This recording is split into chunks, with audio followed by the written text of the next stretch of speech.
One of the best albums that Michael Jackson ever did was the Jacksons Live album, which is done right after Off the Wall. And the Jacksons Live album was done in conjunction with their Triumph album. It's a fantastic album. It's one of the best live albums you're ever going to hear. And the Jacksons are fantastic together. I mean, it's a drag that Jermaine isn't there. I'm a huge Jermaine fan. All right, so it's a drag that Jermaine ain't with them. And in fact, if you guys didn't know, what the deal was is when they left Motown as the Jackson 5 to go over to CBS as the Jacksons, Berry Gordy said they couldn't use the Jackson 5 name and they couldn't use the logo. Also, Jermaine stayed at Motown, which was very controversial at the time, but he was actually married to Berry Gordy's daughter. And so Jermaine stayed, and Randy took his place. Randy Jackson took his place. So that's the only thing, that's the only drag about the Jackson songs, is there's no Jermaine there, and I'm a huge Jermaine fan. But having said that, the Jacksons Live album is fantastic, and is as close to an off-the-wall live album as there is, because it does a lot of the Jackson songs, and it does a lot of the off-the-wall songs, but done with the Jacksons doing harmony behind them. If you've listened to enough of their concert stuff, which there's a few of them out there, there's a little routine that they did, which is basically the Jacksons and the audience want to do a medley, and Michael is coy. And he doesn't want to do it. He's precocious, and he doesn't want to do it. So the brothers are talking him into it. No, no, no, I don't want to do it. The fans, come on, do it. No, no, no, I don't want to do it. Okay, maybe I'll do it. So the medley is I Want You Back, ABC, and The Love You Save. Oh, baby, give me one more chance. Show you that I love you. Won't you please let me back in your heart? Then it goes right into I'll Be There, which ends in a wild scat version of I'll Be There.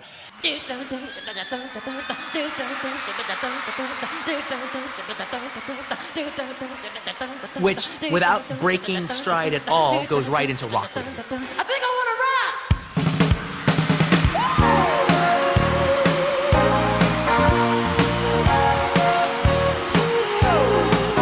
rock. So going back to the Jacksons Live album, if you're cherry picking, you have to get Michael's version on that of Ben. Absolutely fantastic. Wonderful. And again, you're hearing Michael sing it with his off-the-wall voice.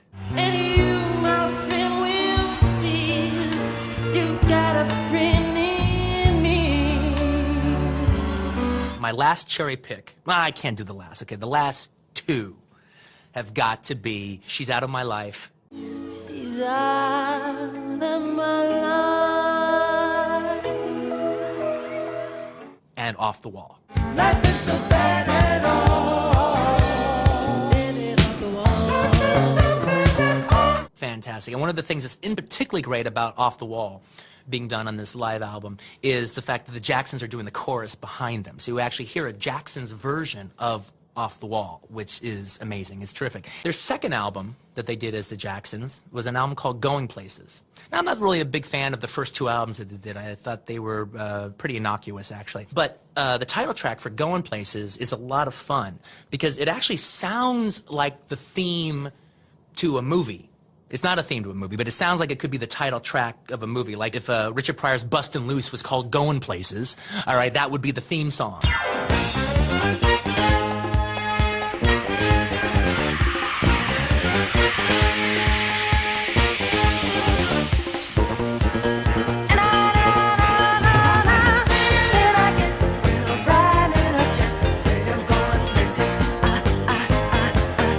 After Going Places came the Destiny album, and that's the album for the Jacksons, and that's practically the, in a lot of ways, shape, and form, that's almost the prequel to Off the Wall. That leads the way into Off the Wall. Blame It on the Boogie. Great song, starts the album off in a wonderful way. Don't blame it on the sunshine, don't blame it on the moonlight, don't blame it on the good times, blame it on the boogie. Most famous track on the Destiny album is Shake Your Body Onto the Ground. And I do know that I want you.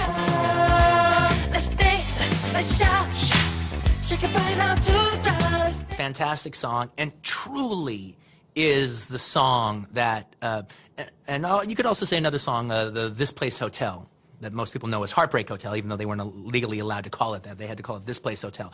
Those are the two songs on the Destiny album that really could have almost been on Off the Wall. They actually really lead the way into where he was going and what he was going to become. And both of those tracks could have been on the Off the Wall album, and it would have fit together perfect. So my last track from the Destiny album has got to be the title track, Destiny, which in the light of his passing, in the light of his life, is very poignant when you actually listen to the lyrics of the song, where, you know, he talks about destiny, but he talks about rejecting wealth, and he talks about rejecting celebrity, and if you reject all that, you embrace your destiny.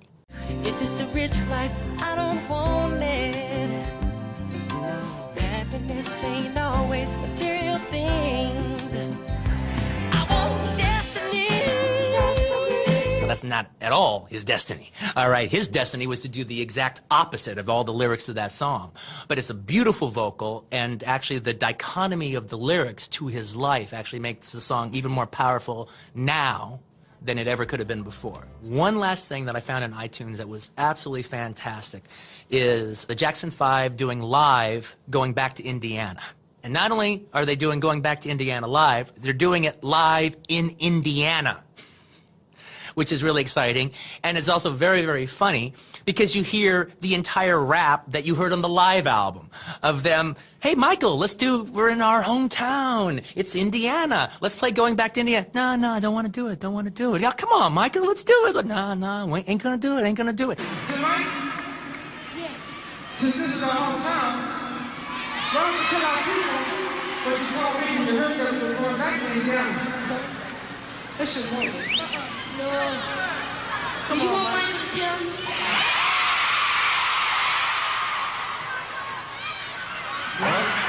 So I go, they've been doing this routine since they were kids.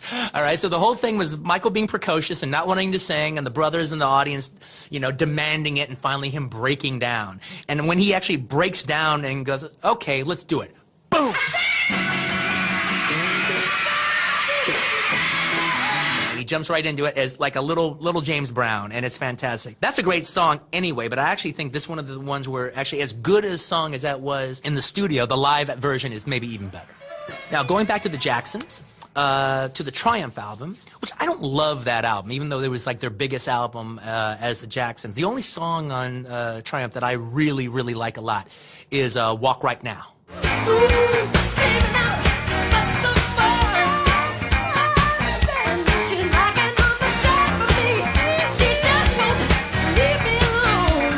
Walk Right Now is terrific. I think that is the cherry to be picked from Triumph. And now that brings us to Victory, their much maligned last album, which actually is maligned unjustly, if you ask me. It's kind of their Let It Be in a little ways, because not only is it their last album, the brothers all kind of took turns producing and choosing cuts of their own. And some of them are pretty good. And I actually like the Victory album much more than Triumph, to say the truth. Now, the one that's so great in the Victory album is Torture. And again, it's great because now finally Jermaine is back with them again. And you get to have Michael and Jermaine do a duet together, which is just fantastic.